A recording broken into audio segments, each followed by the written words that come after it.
Et coucou, c'est Sandoline, comment ça va aujourd'hui? On se retrouve pour une vidéo d'Exo-Tarot, c'est-à-dire une vidéo dans laquelle je vous propose des exercices liés au tarot, tout simplement. Alors avant de commencer, je tiens à vous remercier, vous tous qui êtes derrière votre écran, pour certains depuis le début, pour d'autres vous nous rejoignez tout juste, alors bienvenue dans la team. Vous êtes sur une chaîne de tirage, mais également de quelques reviews, mais surtout aussi d'apprentissage du tarot et des cartes en général. J'espère que ça va vous plaire et si c'est le cas et que ce n'est pas encore fait, pensez à vous abonner pour recevoir les notifications des prochaines vidéos et à bien cliquer aussi sur la cloche parce que c'est ce qui vous permet de recevoir les notifications. Je voulais vous préciser aussi que le but, ce n'est pas d'avoir un 10 sur 10 aux questions, parce qu'à chaque fois il y en a 10. Le but, c'est d'apprendre.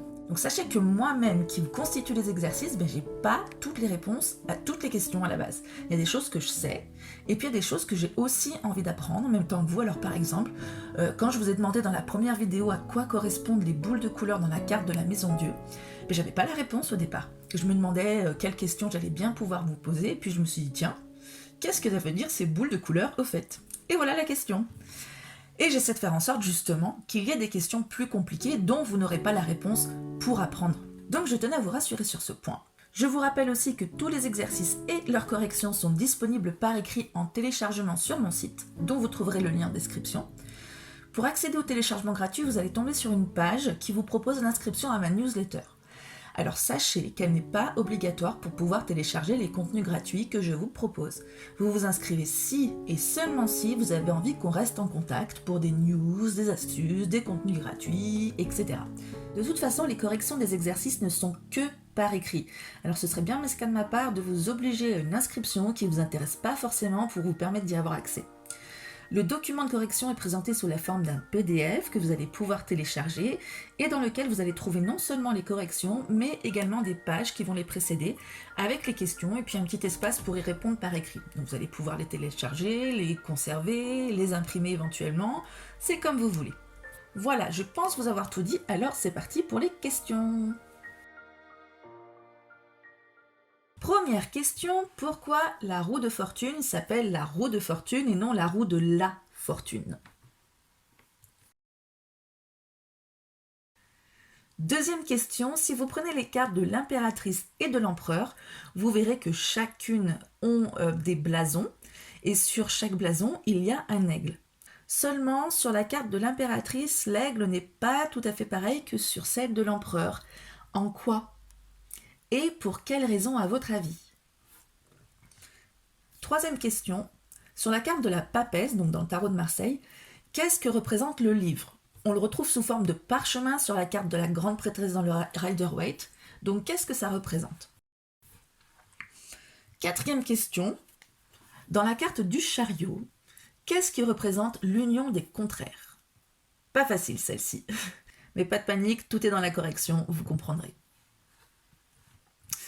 En cinquième position, on va chercher à interpréter une carte qui semble tout à fait favorable en position défavorable ou l'inverse, une carte qui semble tout à fait défavorable en position favorable. Et cette fois, c'est le 10 de coupe. S'il était une mise en garde, qu'est-ce que ce serait? Et si c'était un défaut?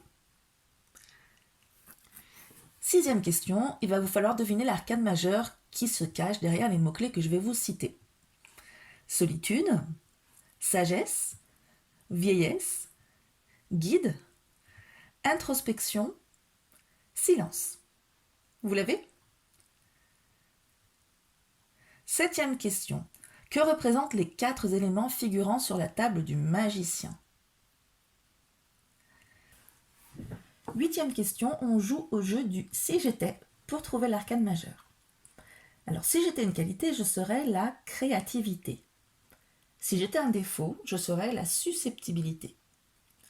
Si j'étais un lieu, je serais une maternité, une crèche ou une garderie. Si j'étais un personnage, je serais Aphrodite. Alors, qui suis-je? Neuvième question. La mort, ou l'ASN, est-elle réellement un présage de décès? Dixième question. Devinez quel est cet arcane et pourquoi? Pourquoi j'entends quels éléments vous pouvez retrouver dans l'arcane original de Marseille ou du Rider-Waite? que vous retrouvez ici. Quelle impression aussi, si vous le souhaitez. Quelle énergie se dégage de la carte. Toutes les raisons qui font que ça vous fait penser à cet arcane. Et voilà pour la 4e vidéo d'Exotarot. Alors comme je vous disais, pas de panique si vous n'avez pas toutes les réponses à toutes les questions. Vous les trouverez toutes sur le document que je vous mets sur mon site et dont vous aurez le lien de téléchargement dans la description. Si vous avez aimé la vidéo, n'oubliez pas de la liker. C'est un petit coup de pouce pour vous, mais un gros coup de pouce pour moi. Sur ce, je vous souhaite une très très belle journée, fin de journée, semaine, mois. En tout cas, je vous souhaite de très bons moments. Je vous fais plein de bisous et je vous dis à très bientôt pour la prochaine vidéo.